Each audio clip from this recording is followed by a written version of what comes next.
नमस्कार, एक बार फिर से आप सभी का स्वागत है all India news YouTube channel में। दोस्तों, आप सभी के लिए दुनिया भर की तमाम लेटेस्ट खबरें आप सभी तक पहुंचाता हूं। अगर आप इसी तरीके का लेटेस्ट खबर सुनना चाहते हैं तो चैनल को सब्सक्राइब करके बेल आइकन को प्रेस कर लीजिए। और हाँ, अभी तक इस वीडियो को लाइक नहीं किए तो वीडियो को लाइक करके फ्रेंड्स के साथ ज्यादा से ज्यादा शेयर कीजिए। जी हाँ, आज के सबसे बड़ी खबर, चालाकी दिखा रही थी रिया, लेकिन एनसीबी के इस दाव के आगे नहीं छुपा पाई सच्चाई। जी हाँ, बॉलीवुड एक्टर सुशांत सिंह राजपूत की मौत के मामले में कथित ड्रग्स एंगल को लेकर चल रही जांच के सिलसिले में नारकोटिक्स कंट्रोल ब्यूरो एनसीबी ने अभिनेत्री रिया चक्रवर्ती को मंगलवार को गिरफ्तार कर लिया है। रिया चक्रवर्ती ड्रग्स मामले में लगातार तीसरे दिन एनसीबी के सामने पेश हुई। रिया चक्रवर्ती रविवार को पहली बार एनसीबी के सामने पेश हुई थी और उनसे 6 घंटे की पूछताछ की गई थी। सोमवार को फिर से एनसीबी की कम से कम 2 टीमों ने उनसे 8 घंटे तक पूछताछ की थी। लगभग 19 घंटे की पूछताछ के बाद एनसीबी ने रिया चक्रवर्ती को मंगलवार को दोपहर गिरफ्तार कर लिया। पूरी जांच पड़ताल से ये साफ हुआ कि रिया चालाकी दिखा रही थी, लेकिन एनसीबी के दाव के आगे सच्चाई नहीं छुपा पाई। जी हां, आज के सबसे बड़ी खबर, सुशांत केस, रिया ने कबूला ड्रग्स कनेक्शन, 3 दिन की पूछताछ में खोले बड़े राज। जी हां, सुशांत केस में ड्रग्स कनेक्शन को लेकर रिया चक्रवर्ती शुरू से ही इनमें अपने कनेक्शन पर इनकार करती आई है, लेकिन हाल के दिनों में नारकोटिक्स कंट्रोल ब्यूरो एनसीबी द्वारा उनके भाई सौविक चक्रवर्ती के साथ पाए गए व्हाट्सएप चैट में रिया के सच का भंडाफोड़ हो गया था। इन चैट्स के जरिए एनसीबी ने ड्रग मामले में सौविक के अलावा सुशांत के हाउस स्टाफ सेमुअन मिराडा, दीपेश सावत ड्रग पैटर्नर्स के नाम सामने रखे। इन्हीं में रिया का नाम भी शामिल था। जी हाँ, आज के सबसे बड़ी खबर, इंडियन रेलवे वेटिंग लिस्ट की टेंशन दूर करेगी। रेलवे की ये योजना, ऐसे आसान होगा सफर। जी हाँ, भारतीय रेल ने ट्रेन की वेटिंग लिस्ट की झंझट से छुटकारा दिलाने की योजना बनाई है। ट्रेन में टिकट बुक कराने से पहले अब वेटिंग लिस्ट की टेंशन लेने की जरूरत नहीं होगी। भारतीय रेलवे ने कंफर्म सीट देने का प्लान तैयार कर लिया है, जिससे वेटिंग टिकट होने पर भी यात्रियों को ट्रेन में सीट मिल सकेगी। जी हाँ, रेलवे ने बनाई क्लोन ट्रेन चलाने की योजना। भारतीय रेलवे ने लंबी वेटिंग लिस्ट में परेशान यात्रियों की टेंशन दूर करने के लिए क्लोन ट्रेन चलाने का फैसला किया है। रेलवे की क्लोन ट्रेन में वो भी यात्री सफर कर सकेंगे जिनको अपने गंतव्य तक जाने के लिए वेटिंग टिकट मिलेगा। क्लोन ट्रेन की योजना से वेटिंग टिकट में सीट कंफर्म न होने की चिंता खत्म हो जाएगी। जी हाँ, आज की सबसे बड़ी खबर, मंगोलिया में गिलहरी और चूहों की वजह से फैली एक खतरनाक बीमारी, 3 की मौत। जी हाँ, कोरोना वायरस से जूझ रही दुनिया के लिए एक और बुरी खबर है। मंगोलिया में एक 38 वर्षीय युवक की मौत एक ऐसे बैक्टीरिया से हो गई है जो बेहद खतरनाक है। ये बैक्टीरिया इस इलाके में गिलहरी और चूहों की वजह से फैला है। मंगोलिया में जुलाई से अब तक इस बीमारी की वजह से 3 लोगों की मौत हो चुकी है। जी हाँ, इस बीमारी ने पहले भी पूरी दुनिया में लाखों लोगों को मारा है। इस जानलेवा बीमारी का दुनिया में 3 बार हमला हो चुका है। पहली बार इनमें 5 करोड़, दूसरी बार पूरे यूरोप की 1/3 आबादी और तीसरी बार 80,000 लोगों की जान ले ली थी। अब एक बार फिर से बीमारी चीन, मंगोलिया और आसपास के देशों में पनप रही है। कुछ महीने पहले अमेरिका में इनका एक केस सामने आया था। जी हाँ,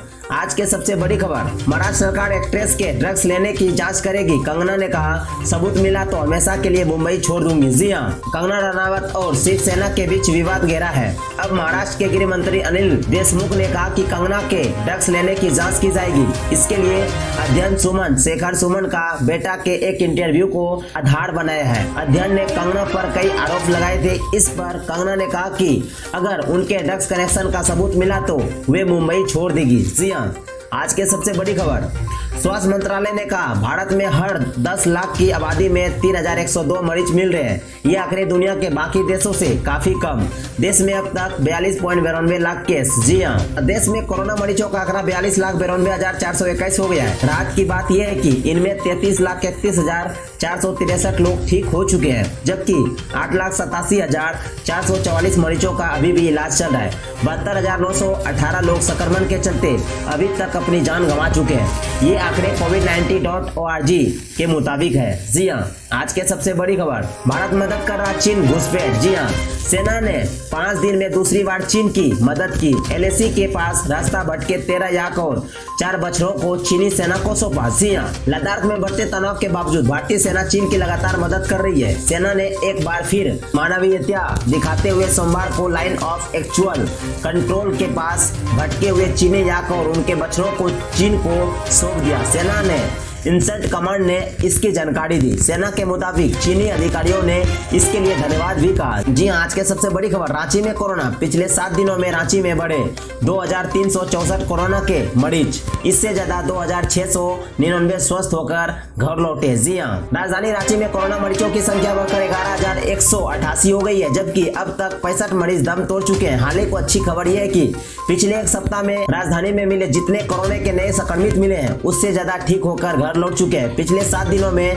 रांची में 2364 नए संक्रमितों की पुष्टि हुई है, जबकि 2699 स्वस्थ होकर घर लौट चुके हैं। जी हाँ, आज के सबसे बड़ी खबर, आम आदमी की थाली से बाहर हुए आलू टमाटर। आपूर्ति कम होने के चलते दोगुने हुए सब्जियों के दाम। जी हाँ, वर्षा के इस सीजन में सब्जियों की कीमतें समान तौर पर हमेशा बढ़ जाती है, लेकिन इस बार सब्जियों की कीमतों में पिछले वर्ष की तुलना में ज्यादा उछाल देखने को मिल रहा है। इसका कारण वर्षा के साथ साथ डीजल की कीमतों में ज्यादा बढ़ोतरी होना बताया जा रहा है। खुदरा बाजार में आलू की कीमत 35 से 45 रुपए तक पहुंच गई है, तो टमाटर की कीमत 50 से 60 रुपए तक हो गई है। सब्जियों की बड़ी कीमतों ने इसे आम आदमी की पहुंच से बाहर कर दिया है। जी हाँ, आज के सबसे बड़ी खबर, साबित करे कि हमने कहा है दुर्गा पूजा नहीं होगी, 101 बार उठक बैठक करूंगी, ममता बनर्जी। जी हाँ, पश्चिम बंगाल की मुख्यमंत्री ममता बनर्जी ने राज्य में दुर्गा पूजा के आयोजन को लेकर कहा कि एक राजनीतिक दल दुर्गा पूजा के बारे में अफवाहें फैला रहा है। बनर्जी ने कहा कि अब तक इस मामले पर हमारी कोई बैठक नहीं हुई है। तृणमूल कांग्रेस की मुखिया ममता बनर्जी ने कहा कि ये साबित करके दिखाएं कि बंगाल सरकार ने कहा है कि दुर्गा पूजा नहीं होगी।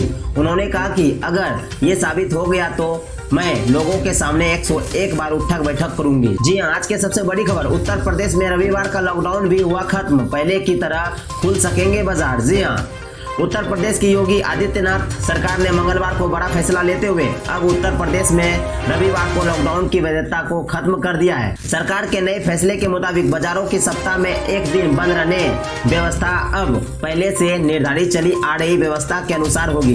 इसी तरह तहसील और थाना दिवस की गाइडलाइंस के अनुसार संचालित होगी।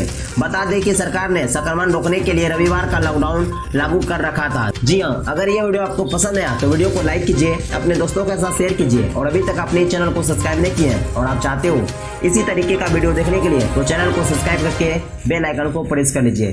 तो मिलते हैं नेक्स्ट वीडियो में, तब तक के लिए जय हिंद, जय भारत।